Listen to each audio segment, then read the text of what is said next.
सांग मैंने आज जेहेतु लास्ट सोमवार थिला श्रावण मासर तो आम बाहरी गलु मंदिर शिव मंदिर तो कौ शिव मंदिर जाऊँ भिडटी आपण मैंने कंटिन्यू करूँ। बहुत सर्ट वीडियो अच्छी मु लंग वीडियो तो जमा भी बन पारनी तो सर्ट वीडियो रे आपण मैंने निहाती मोर वीडियो को लाइक कमेंट निश्चिंत करेंगे और मो भिडटी भी देखिए। बहुत सर्ट वीडियो बनई तो ये तो मु भलसे बनई पार नी आमर सोमनाथ टेम्पुल जोटा कि आमर हईराजपुर अच्छी तो बहुत पुराना टेम्पुल सेटा हूँ सोमनाथ बुढ़ापड़ा टेम्पुल कहुए। आउ गोटे मंदिर अच्छी सोमनाथर से भितर अच्छे गाँ भितर कि यहाँ बहुत माने पुराना बहुत ऐतिहासिक मंदिर यहाँ अटे।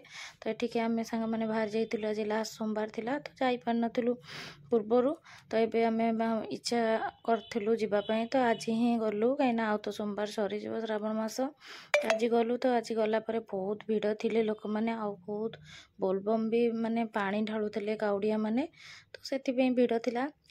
सेठी भी सांग माने माने खाइबार भी बहुत व्यवस्था भल थिला किंतु आम आगुरी जेहेतु ऑर्डर दे देइथिलु गहली की देखिकी तो खाइबा भी बहुत ही टेस्टी होइथिला।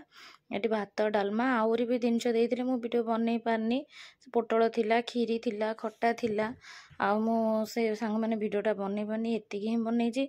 आ मते तो भोक कहूला जे मु खाइबारे बहुत लगिली तो निहाती वीडियोटी भल लगी निश्चिंत मत गोटे कमेंट करेंगे और मो चैनल लाइक करेंगे आ मो चैनल जो मैंने अच्छा सब्सक्राइब भी करने। तो ये सांग मैंने बहुत जोर भोक लगे आम चलु खाइबापी तो समस्त मो तरफ जय जगन्नाथ।